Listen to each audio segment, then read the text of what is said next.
सिर्फ दो मेन चीजें हैं, अट्यूनमेंट और मंत्र, और तीसरी चीज आपका संकल्प, और चौथी चीज आपका इंटेंशन। ये चार चीजें अगर आपके पास हुई तो पांचवी चीज जिसे हम सिद्धि कहते हैं वो अपने आप आपके पास आएगी ही आएगी।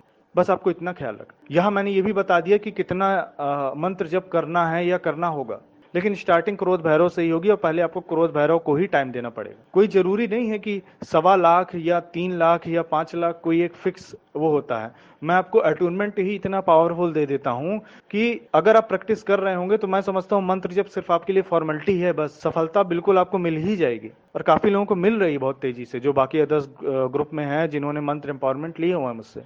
एक और सवाल है कि इतनी सारी शक्तियों की, इतनी सारी सिद्धियों की हमें क्या आवश्यकता है। देखिए, हम जिस संसार में रहते हैं वहां हमें पावरफुल होना बड़ा आवश्यक है। ज्यादा से ज्यादा शक्तियां हमारे पास हों, आध्यात्मिक रूप से भी और भौतिक रूप से भी, तब हम एक आसान जीवन जी सकते हैं, एक तनाव मुक्त जीवन जी सकते हैं। इसलिए हमें ज्यादा से ज्यादा शक्तियों की या सिद्धियों की आवश्यकता होती है। अगर हम ये सोचें कि सिर्फ भैरव साधना के माध्यम से जीवन पार लग जाएगा तो ये भी सत्य नहीं है। सिर्फ शिव और शक्ति साधना के माध्यम से हमारा जीवन पार लग जाएगा तो ये भी सही नहीं है। या सिर्फ हनुमान साधना से, या सिर्फ कृष्ण साधना से, या सिर्फ मंत्र साधना से, या सिर्फ मंत्रों को जप लेने से, या सिर्फ रेकी सीख लेने से, या सिर्फ क्या कहते हैं एम्पावरमेंट ले लेने से सिर्फ हमारी जिंदगी पार लग जाएगी, ऐसा नहीं है। ये ज्ञान है, ये हीरे मोतियों के जैसा है, आप जितना बटोर सकते हैं बटोर लीजिए। जो आपके इस्तेमाल का हो वो आप इस्तेमाल में लाइए, और जो आप दूसरों को दे सकते हैं तो दूसरों को दीजिए। और ये प्रोसेस रुकना नहीं चाहिए। ऐसा नहीं है कि हमने रेकी 1 2 3 सीख लिया है तो बस अब हमारे पास जो है काफी ज्ञान हो गया, अब हमें और किसी चीज को सीखने की आवश्यकता नहीं है। नहीं, ऐसा नहीं है।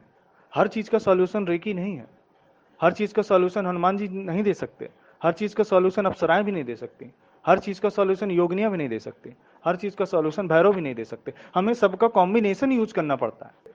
हमारे पास धन देने वाला देवता भी होना चाहिए, हमें प्रोटेक्शन करने वाला देवता भी होना चाहिए, हमें ज्ञान देने वाला भी देवता होना चाहिए। हमें सिर्फ इतना ही नहीं, अगर इस संसार से जाने के बाद हमें मोक्ष देने वाला देवता भी होना चाहिए, और इस संसार में जीते जी हमें हर प्रकार का आनंद दे दे वो वाला देवता भी होना चाहिए। जो हमारी हर समस्या सुलझाए निपटाए वो देवता भी होना चाहिए। और इसलिए हमें ज्यादा से ज्यादा सिद्धियों और शक्तियों की आवश्यकता पड़ती है, या हमें ज्यादा से ज्यादा शक्तिवान सिद्धिवान होना चाहिए, ये ज्यादा से ज्यादा ज्ञान हमें प्राप्त होना चाहिए।